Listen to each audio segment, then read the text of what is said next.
Welcome back to this next sizzling segment of the Lance Wallnau Show, and it is indeed sizzling because I have some meetings that are coming up in Florence, Kentucky. If you're anywhere near Cincinnati or you want to fly into 3 wild days of Reformation and Revival, it's going to be September 23rd, 24th, and 25th in Florence, Kentucky. It's only 11 miles from downtown Cincinnati.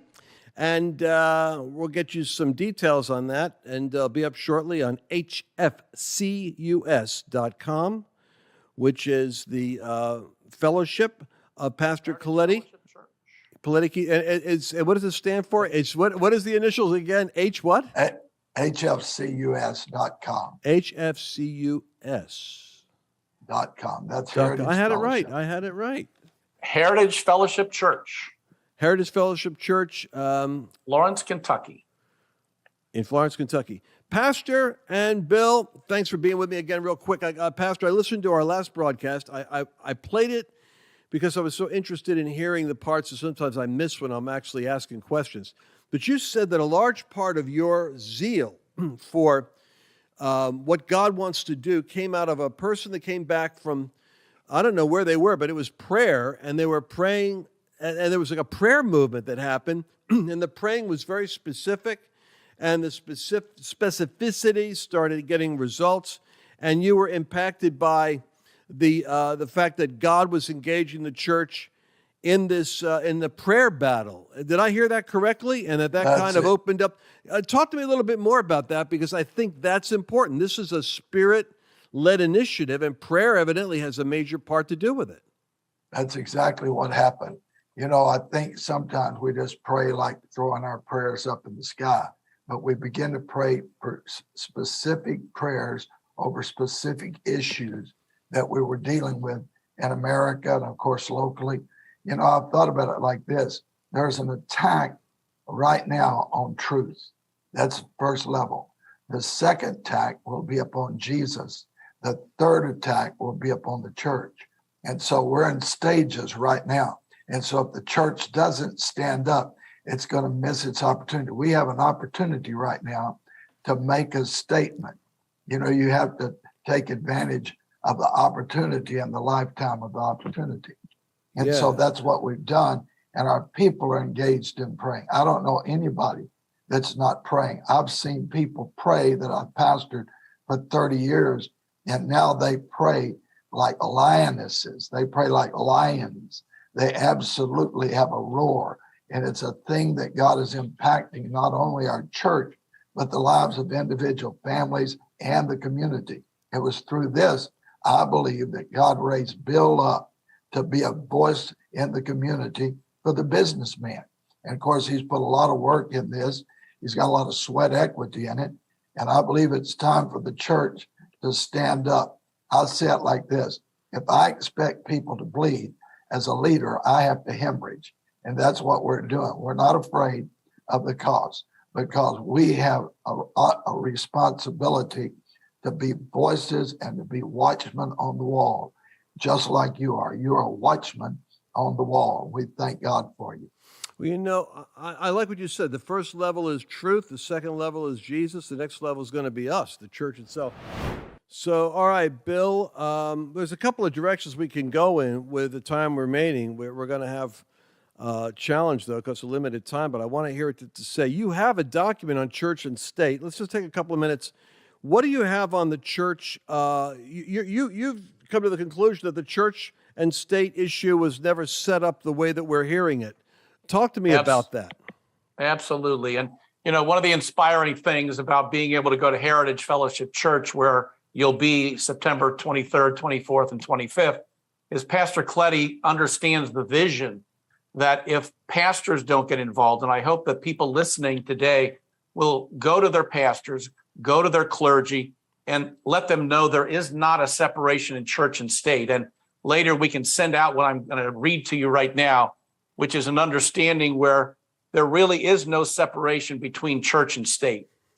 When you go by the way back when the U.S. law was established, the founding fathers looked directly to the Bible for 70% of the U.S. law. U.S. law always references previous precedent. A new ruling is based, at least in part, on previous rulings. In 1802, President Jefferson was addressing a group of Baptist ministers. This is when it began, Lance. The issue of the day was they were concerned about that the government was going to establish one dominant denomination over all the others. President Jefferson used a phrase that one of their own Reverend William Rogers had stated: "I contemplate with solemn reverence that act of the whole American people, which declared that their legislators should make no law respecting an establishment of religion or prohibiting the free exercise thereof, thus building a wall of separation between church and state." Jefferson was trying to put these pastors at ease. In Jefferson's opinion, there was a one-way wall that always needs to be in place. Government could never have control over the church, but that the church must always be involved in the affairs of government and the creation of the laws. This was only a presidential speech to pastors, not recorded in any official discussions or the Bill of Rights. There's more to this, Lance, but the point that it points out is that they took a little snippet saying that there was a separation between church and state, when the truth is, if the people go back, and this document that I put together explains how in 1945, they took that little segment and decided to switch it to what they were doing, which again is another example of what you're saying, that it's really people lying, and they say the opposite of whatever they're doing to project a system of lies. And if we don't stand up to it, our country is gone. And I encourage all pastors, all individuals, to go talk to their pastors and let them know, take this document, which we can send out to them, and ask for it and send it to their pastors and their leaders to realize that there is no separation in church and state. God is in charge, not government. Yeah, I remember Rush Limbaugh, Bill, talking about low information voters, which, after 30 years of broadcasting, he understood as an American market. They really don't know stuff. So when people quote separation of church and state, it's a soundbite. They don't know that it was the Danbury Baptists that were requesting from Jefferson specific assurances that the federal government was not going to impose a national religion on the faith of Connecticut. Because it's curiously enough, the argument that liberals use, which is almost amusing, is, there's a separation of church and state, as though there was always this firewall of division, when in fact, the truth of the matter is, there was so much Christianity saturating the colonies that every state had their own state-chartered religion. You had the Methodists in one, Episcopalians in another, Baptists over here, Catholics up there, and got into the Boston area. And so you had all these Christian denominations worried that one of them was going to end up like they came out of the wars of Europe with the Catholics and the Protestants. They didn't want to go back to the government persecuting them. And so the government said, absolutely not. The First Amendment, the first right we're going to make sure you guys all know about is the freedom of speech, the freedom to gather, the freedom to worship, and the freedom to have the press. Don't worry about your freedoms. Your faith is, and the government will never establish a religion. Congress will never establish a faith. That was what that was all about. It wasn't about how to get away from the church. It was how to protect the church from an out-of-control government, which is what we got now. Protect us from them, not them from us. And the reason we're having you come in town, Lance, we're so grateful that you're willing to come September 23rd and 24th and 25th, is because it's a Save America program that is happening at Heritage Fellowship Church that Pastor is sponsoring with you coming. And we encourage people to come to that event. If you know people, or go online, they can watch it on live stream if they're not in the area, to get ideas about what they can actually do in their county. People are listening to you all over the country, and you can actively get involved, just like I did. We didn't know anything and decided it's time to take a stand and make a mark now. It really is. And I believe territorially, more than ever, Pastor, that the devil is a territorial creature. Remember when Jesus went into the Gadarenes area, those spirits besieged him that he would depart from from the region. And then what's worse is after the demons all got cast out of the Gadarene, the people asked him to depart from the region. So, God is a territorial spirit. He resides in his church and in his people. And his people determine what goes on in their geography. And so what you're doing in Florence should be reflected in the schools, it should be reflected in the police department, it should be reflected in all areas of society. And I think the sooner that the church realizes our future is proportionate to our ability to do what Jesus said, occupy till I come.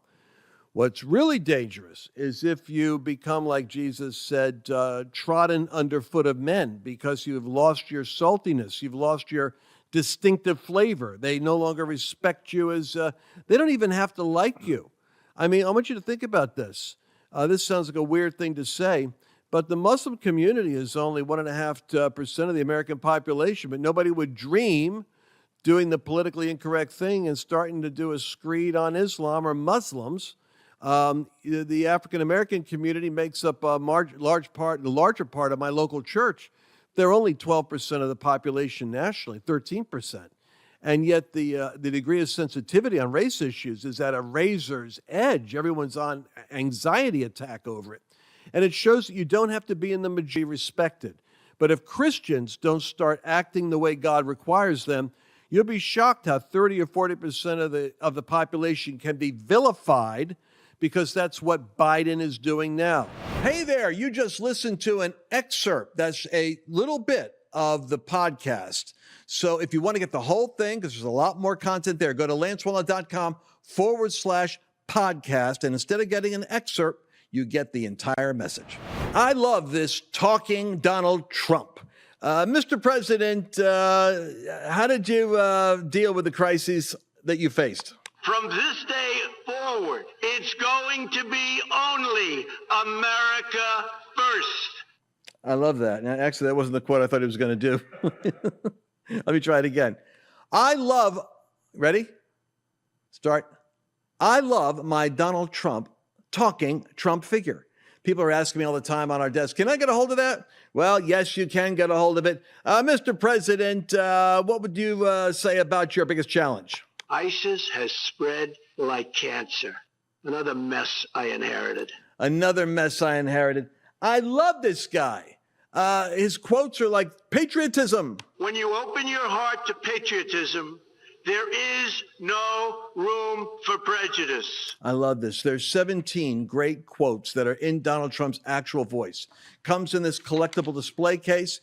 You can commemorate the Trump presidency with the Donald Trump with the flag talking figure. I got one on my desk. Mercedes has it on her desk, and it's in his own voice. Every now and then it just is a great state change, just breaks the energy and just makes us crack up. LanceWallnau.com